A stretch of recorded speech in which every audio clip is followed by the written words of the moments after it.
अस्सलाम वालेकुम नाजरीन। इस एपिसोड के आगाज में हम देखते हैं कि बोरसा में फितना फैलाने वाले को तख्तादार पर लटकाने के बाद उरहान साहब जैसे ही वहां से जाने लगते हैं तो एक आदमी भागता हुआ उरहान साहब के पास आता है, जिसे देखकर उरहान साहब कहते हैं, कराची में हमारी आंखें और कान, हमजा क्या हाल है बताओ। तो हमजा कहता, कराची के सरदार याशी ने सरहदों पर फौज भेजना शुरू कर दी है मेरे सुल्तान। तो उरहान साहब कहते, हमारा बीगा की बंदरगाह किराए पर मांगना उन्हें इतना डरा गया। किसी दौरान हमजा की नजर दरसून पर पड़ती है जो कि उन्हीं की जानब आ रहा होता है। दरसून को देखते साथ ही हमजा चौंक जाता है और कहता है, मेरे सुल्तान वो जो आ रहा है, कराची ओगलू दरसून का यहाँ क्या काम है। ये सुनते साथ ही हलीमा भी चौंक जाती है। सुल्तान कहते, तुम क्या कह रहे हो हमजा। तो हमजा दरसून की जानब देखते हुए कहता, वो दमीर खान का भाई है मेरे सुल्तान। सुल्तान जैसे ही वापस पलटते हैं तो उनकी नजर दरसून पर पड़ती है, जबकि हलीमा भी बहुत परेशान हो रही होती है और दरसून भी अपना राज फाश होने पर बहुत परेशान हो जाता है और वहां से भागने लग जाता है। उसे देखते साथ ही हलीमा भी वहां से भागती है। सुल्तान सिपाहियों से कहते, इसे पकड़ो।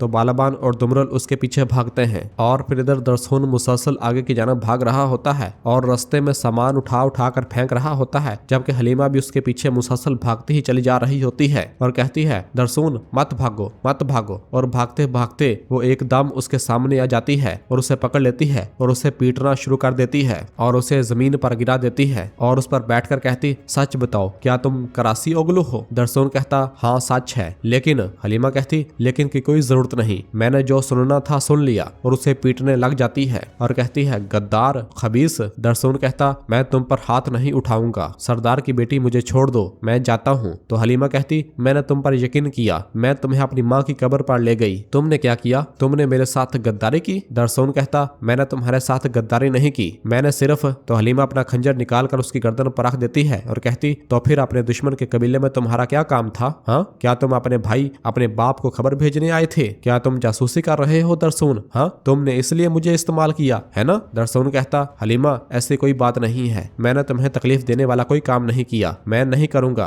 हलीमा कहती, और क्या करोगे दरसून। हाँ, तुमने मुझसे झूठ बोला, गद्दार खबीस, मैं तुम्हें मार दूंगी दरसून, अपनी आखिरी दुआ मांग लो। तो दरसून कहता है, मेरी वाहद दुआ है, तुम मुझे माफ नहीं करोगी सरदार की बेटी, और अपनी आंखें बंद कर लेता है। किसी दौरान बालाबान और दुमरल भागते हुए वहां पहुंचते हैं और कहते हैं, हलीमा बहन रुको मत मारो, उरहान साहब इसे जिंदा चाहते हैं। हलीमा कहती, इसने गद्दारी की है, वो हमारे दरमियान घुस आया, गद्दारों की सजा मौत है। दरसून कहता, मैंने गद्दारी नहीं की। दुमरल कहता, तुम सही कहती हो हलीमा बहन, लेकिन सुल्तान इसे जिंदा चाहते हैं। और फिर हलीमा गुस्से के साथ अपना खंजर जमीन पर मारने लग जाती है और दरसून को छोड़ देती है और कहती, तुम मेरे भाई का शुक्र करो, आखिरकार तुम मरोगे ही सही दरसून। और फिर इसके बाद खड़ी हो जाती है और उसका दिया हुआ रुमाल उस पर फेंक देती है। और फिर इसके बाद बालाबान और दुमरल दरसून को उठाते हैं और उसे पकड़कर वहां से ले जाते हैं। तो पीछे से हलीमा अपनी आंखों में आंसू लिए कहती, तुमने मुझे धोखा दिया, मैं भी तुम्हारी जान ले लूंगी दरसून। और फिर इसके बाद अगले मंजर में हम देखते हैं कि उरहान साहब दरसून को पीट रहे होते हैं। हलीमा भी वही मौजूद होती है और कहते हैं, तो कराची ओगलू दरसून सरदार। हाँ, दरसून कहता, यह सच है सुल्तान, मुझे उम्मीद नहीं थी कि ऐसा होगा, लेकिन हकीकत अब अया हो गई है। तो उरहान साहब उसे फिर मारते हैं और कहते हैं, ए गाफिल, हमने तुम्हें अपना समझा, तुम्हें अपने साए में जगह दी, लेकिन तुम गद्दारी के पीछे भागने वाले एक कमीने निकले, ऐसा है। और फिर उसे जोर कर पीटते हैं और फिर कहते, मेरे कबीले में मेरे करीब आने की हिम्मत तुमने किससे ली? क्या तुमने बिल्कुल नहीं सोचा कि सच्चाई सामने आने के बाद मैं तुम्हारे साथ क्या करूंगा। हाँ, और फिर उसे जोर कर थप्पड़ मारते हैं। दरसून जमीन पर जा गिरता है बार बार और बालाबान उसे पकड़कर उठाता है। उरहान साहब कहते, और बेशर्मों की तरह मेरी तरफ घूर रहे हो। हाँ, और फिर उसे जोरदार थप्पड़ मारते हैं। दरसून लहू लहान हो जाता है और फिर कहता, मैंने सिर्फ आपकी तरफ नहीं बल्कि हमारे दुश्मन बाजंतीनी, रोडोस और तमाम इलाकों का दौरा किया। उरहान साहब फिर मारने लगते हैं तो दरसून अपना हाथ आगे करते हुए कहता, लेकिन मैंने यहाँ आकर देखा कि आप इनके दुश्मन नहीं हैं, जिनका ताल्लुक इस्लाम से है और वो तुर्क हैं, इसी वजह से मैंने आपके साथ कभी गद्दारी नहीं की। यह सुनकर उरहान साहब दरसून का मुंह पकड़ते हुए कहते, तुम दमीर खान के भाई हो जो मेरे खिलाफ कीना रखता है, क्या इसने तुम्हें यहाँ भेजा है, मुझे बताओ। हाँ, क्या तुमने बोरसा में हंगामे की मनसूबाबंदी की थी। दरसून कहता, नहीं, हरगिज नहीं, ना मैं और ना ही मेरा भाई ऐसी गद्दारी करेंगे, किसी ने मुझे यहाँ नहीं भेजा, मैं अपने तौर पर आपके कबीले में आया। यह सुनकर उरहान साहब पीछे हट जाते हैं और कहते, इसे कैद खाने ले जाओ, ये काजी के सामने अपनी गद्दारी का जवाब देगा। और ये कहकर वहाँ से रवाना हो जाते हैं, जबकि बालाबान और दुमरल उसे पकड़कर वहाँ से ले जाते हैं। हलीमा बहुत ज्यादा परेशान और गुस्से में होती है तो फातिमा उससे कहती, हलीमा मैं तुम्हें सबसे बेहतर समझती हूँ, मैं जानती हूँ कि ये मुश्किल है लेकिन हिम्मत रखो। हलीमा कहती, मैं ठीक हूँ बहन, मैं ठीक हूँ। अगर मैं इसकी गद्दारी के बाद इसकी जान ले सकती तो मुझे और भी अच्छा महसूस होता। और फिर फातिमा हलीमा को लेकर वहाँ से रवाना होती है।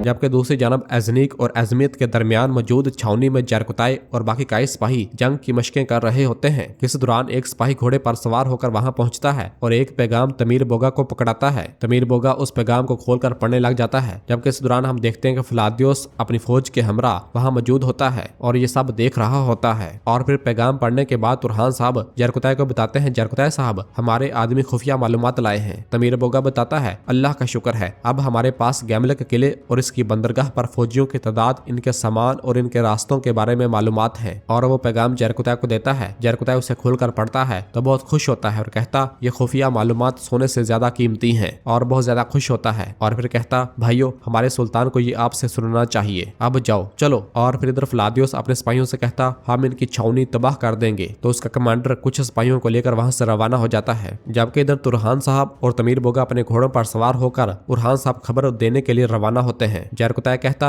भाइयों रुको। तो सब सिपाही रुक जाते हैं। जरकुताई कहता, क्या तुम इस तरह लड़ोगे जब असली दुश्मन आएगा, थोड़े मजबूत रहो। और अपनी तलवारें निकाल लेता है और सिपाहियों से लड़ने लग जाता है। और फिर पूछता, क्या कोई है जो मेरे साथ तरबियत करना चाहता है? हाँ। जबकि इधर फ्लादियोस अपनी तलवार निकाल लेता है और अपने सिपाहियों से कहता, किसी पर रहम नहीं करोगे, इन सब को मार डालो। और ये कहते साथ ही आगे बढ़ता है और बहुत ही जल्द मैदान में आ जाता है। जरकुताई जब फ्लादियोस को देखता है तो हैरानगी से कहता, फ्लादियोस। और फिर सिपाहियों से कहता, सिपाहियों दफा करो। और इस तरह कई सिपाही और फ्लादियोस के सिपाही एक दूसरे पर हल्ला बोल देते हैं और एक दूसरे से लड़ने लग जाते हैं। जरकुताई भी अपने सामने आने वाले बाज़ंतीन सिपाहियों को जहन्नम वासल करना शुरू कर देता है और इस तरह पूरी छावनी मैदान जंग में तब्दील हो जाती है। इधर बोरसा में हम देखते हैं कि उरहान साहब कागज पर कुछ लिख रहे होते हैं। इस दौरान नीलोफर खातून उनके लिए शरबत लेकर आती है और उनके पास आकर बैठ जाती है। उरहान साहब उस कागज को सूर्य की रोशनी में करते हैं और उसे देखते हैं और खुश होते हैं। नीलोफर कहती, वो परजोश नजर जो मुझे पसंद है दोबारा तुम्हारी आंखों में है। उरहान साहब वो कागज नीलोफर को देते हुए पूछते, ये कैसा लग रहा है? नीलोफर उसे देखकर खुश होती है और कहती है, बहुत खूबसूरत लग रहा है, हमारी रियासत का पहला तगरा, आपके बाबा को आप पर फख्र होगा। उरहान साहब कहते, हम इस तगरे के साथ रियासत के तमाम फैसलों की मंजूरी देंगे। ये तगरा इस रास्ते की अलामत है जिस पर हम साथ चलते हैं। और फिर कहते हैं, वो पेशकश जो वो शहनशाह के पास ले गए अजने की हिफाजत और गैमले की बंदरगाह के लिए। नीलोफर पूछती, क्या उसने कबूल कर ली? उरहान साहब कहते हैं, उसने कहा कि वो इसे कबूल करेगा अगर मैं उसकी बेटी से शादी कर लूं। यह सुनते साथ ही नीलोफर की आंखें खुली की खुली रह जाती हैं और उसे एक जोरदार झटका लगता है। और फिर पूछती, क्या आप इसे कबूल करेंगे? और उरहान साहब कहते, नहीं, मैं इसके लिए अपना तगड़ा इस्तेमाल नहीं करना चाहता, मेरी रियासत को भी इस शादी से कुछ फायदा नहीं होगा। जबकि नीलोफर की आंखों में आंसू आना शुरू हो जाते हैं और वो कहती है, मैं डर गई थी। उरहान साहब पूछते, क्यों? नीलोफर कहती, क्योंकि मैं अभी तक जलने वाली नीलोफर को नहीं जानती। तो उरहान साहब कहते, इधर आओ। और नीलोफर को अपने सीने से लगा लेते हैं और कहते हैं, नीलोफर मुझे तुम्हें कुछ और बताना है। नीलोफर पूछती, क्या आज के लिए काफी नहीं है? उरहान साहब कहते, वो गद्दार जिसे हम ढूंढ रहे हैं वो दफने हो सकती है। नीलोफर पूछती, कैसे? ये कैसे हो सकता है उरहान? क्या तुम यकीन से कह सकते हो? उरहान साहब कहते,